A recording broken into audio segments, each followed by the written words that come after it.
जय हिंद दोस्तों, मेरा नाम है जय और मैं आप सभी का एक बार फिर से वेलकम करता हूं आपका अपने YouTube channel the learning field पर। दोस्तों, इंडियन एयरफोर्स भारतीय आर्म्ड फोर्सेस के 3 प्रमुख अंगों में से एक है। भारतीय वायुसेना दुनिया की चौथी सबसे बड़ी और ताकतवर वायुसेना है। हमारे देश के अधिकांश युवा वर्ग एयरफोर्स में ज्वाइन करके देश की सेवा करना चाहते हैं। इंडियन एयरफोर्स में पायलट के लिए कैंडिडेट्स में अधिक रुचि देखने को मिलती है, क्योंकि यह एक ऐसा करियर है जो हर तरह की फैसिलिटीज, शानदार लाइफस्टाइल और देश के लिए कुछ करने के लिए सम्मान से परिपूर्ण है। पायलट बनने के लिए इससे संबंधित जानकारी प्राप्त करना जरूरी है, क्योंकि सही जानकारी से ही आप सफलता प्राप्त कर सकते हैं। तो यहाँ पर इस वीडियो में हम आपको इंडियन एयरफोर्स में पायलट बनने के लिए कौन कौन सी एंट्रीज होती हैं उनके बारे में डिटेल से बताने वाले हैं। तो वीडियो को एंड तक पूरा जरूर देखिए। तो चलिए शुरू करते हैं। इंडियन एयरफोर्स में पायलट बनने के लिए 4 एंट्रीज होती हैं। इनमें से सबसे पहले एंट्री है एनडीए यानी कि नेशनल डिफेंस एकेडमी। यहाँ पर आपकी दूसरी एंट्री है सीडीएसई यानी कि कंबाइंड डिफेंस सर्विस एग्जामिनेशन। यहाँ पर तीसरी एंट्री है एनसीसी स्पेशल एंट्री और चौथी एंट्री है आपकी एफकेट यानी कि एयरफोर्स कॉमन एडमिशन टेस्ट। तो चलिए सबसे पहले बात करते हैं एयरफोर्स में पायलट बनने के लिए सबसे पहले एंट्री के बारे में, जो कि आपकी है एनडीए यानी कि नेशनल डिफेंस एकेडमी। दोस्तों, एनडीए एग्जाम का आयोजन यूपीएससी द्वारा वर्ष में 2 बार अप्रैल और नवंबर मंथ में किया जाता है। अगर बात करें इसके नोटिफिकेशन के बारे में, तो इसका नोटिफिकेशन जनवरी और जुलाई महीने में जारी किया जाता है। आवेदन से संबंधित जानकारी आप यूपीएससी की ऑफिशियल वेबसाइट www.upsc.gov.in से प्राप्त कर सकते हैं। आइए बात करते हैं एनडीए के एलिजिबिलिटी क्राइटेरिया के बारे में। एनडीए के अंतर्गत पायलट बनने वाले कैंडिडेट्स की एज यानी कि आपकी जो उम्र है वो 16.5 साल से लेकर 19.5 साल के बीच होनी जरूरी है। अगर बात करें आपके एजुकेशनल क्वालिफिकेशन के बारे में, तो एनडीए के थ्रू इंडियन एयरफोर्स में पायलट बनने के लिए आपको साइंस स्ट्रीम में फिजिक्स और मैथ सब्जेक्ट के साथ 12 पास होना जरूरी है। आपको बता दें कि इसमें परसेंटेज का कोई क्राइटेरिया नहीं होता है, यानी कि आपको जस्ट 12 पास होना जरूरी है फिजिक्स और मैथ्स के साथ। इसके अलावा वो कैंडिडेट्स जो अभी 12th अपियरिंग है वो भी इस एंट्री के लिए अप्लाई कर सकते हैं। अगर बात करें एनडीए के सिलेक्शन प्रोसेस की, तो इसमें सबसे पहले आपका रिटन एग्जामिनेशन होता है। रिटन एग्जाम के बाद आपका एसएसबी इंटरव्यू होता है। दोस्तों, अगर एसएसबी इंटरव्यू के बारे में ज्यादा जानकारी चाहते हैं तो आपको बता दें कि एसएसबी इंटरव्यू का हमने एक डिटेल सेपरेट वीडियो बना रखा है, जिसमें कि हमने 5 दिनों तक चलने वाले इस इंटरव्यू में हर एक टॉपिक को डिटेल से समझाया है। तो ज्यादा जानकारी के लिए आप वो वीडियो जरूर देखें। इस वीडियो का लिंक आपको ऊपर आई बटन में और इस वीडियो के डिस्क्रिप्शन में मिल जाएगा। एसएसबी इंटरव्यू क्लियर करने के बाद में आपका सीपीएसएस यानी कि computerised pilot selection system test होता है। सीपीएसएस क्लियर करने के बाद में आपका जो है फाइनल मेडिकल एग्जामिनेशन होता है। एनडीए की परीक्षा सक्सेसफुली पास करने के बाद कैंडिडेट्स को 3 वर्ष की ट्रेनिंग के लिए राष्ट्रीय रक्षा अकादमी के खड़गवासला स्थित ट्रेनिंग सेंटर में भेजा जाता है।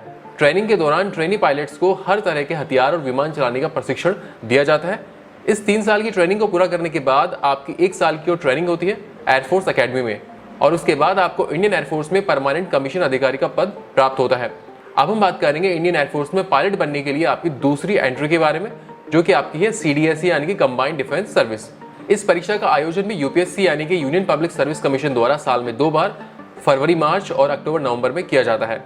दोस्तों, यहाँ पर आपको बता दें कि सीडीएसई के लिए केवल अनमैरिड मेल कैंडिडेट्स ही अप्लाई कर सकते हैं। इसमें फीमेल कैंडिडेट्स अप्लाई नहीं कर सकती हैं।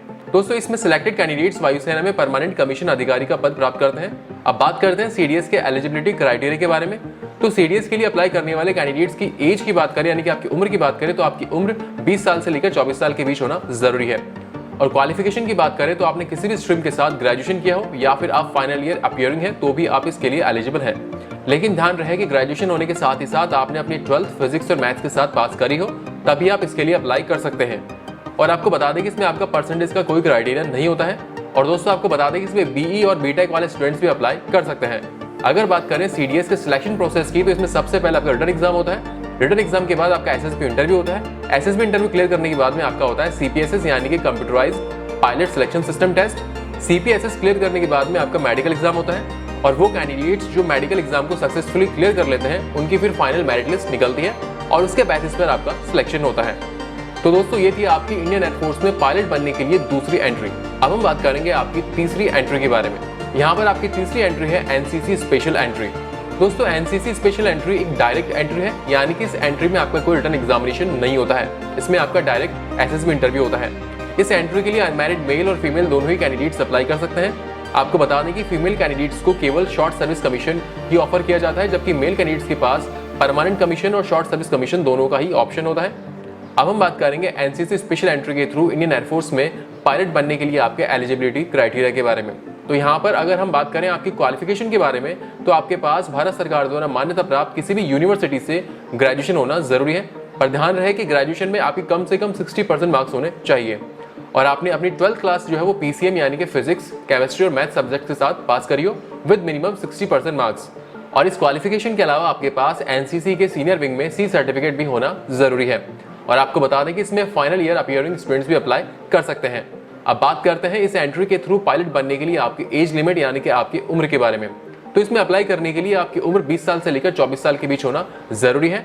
और दोस्तों वो कैंडिडेट्स जिनके पास DGCA पायलट लाइसेंस है, तो ऐसे कैंडिडेट्स की मैक्सिमम एज जो है वो 26 साल तक हो सकती है।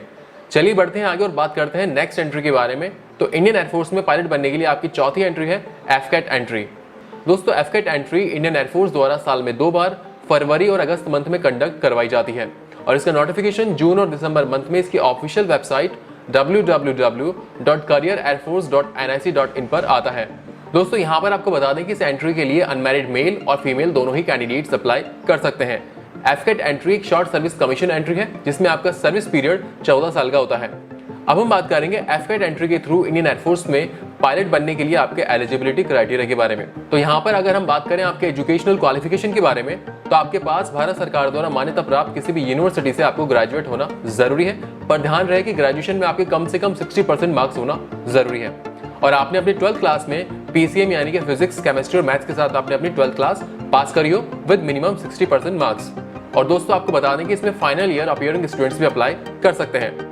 अब बात करते हैं इस एंट्री के थ्रू पायलट बनने के लिए आपकी एज लिमिट के बारे में। तो इसमें अप्लाई करने के लिए आपकी उम्र जो है वो 20 साल से लेकर 24 साल के बीच होना जरूरी है।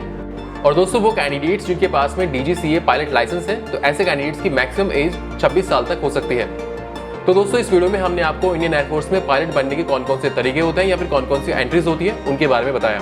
यदि इस वीडियो को लेकर आपके मन में कोई भी सवाल हो तो आप अपना सवाल इस वीडियो के कमेंट सेक्शन में हमसे पूछ सकते हैं। आपका जो भी सवाल होगा उसका रिप्लाई करने की हम पूरी कोशिश करेंगे। और इस चैनल पर इंडियन डिफेंस से रिलेटेड ऐसे ही यूजफुल वीडियोस देखने के लिए इस चैनल को सब्सक्राइब करके बेल आइकन जरूर दबाएं, जिससे आपको ऐसे ही यूजफुल वीडियोस के अपडेट्स मिलते रहें। So thank you for watching our video. जय हिंद।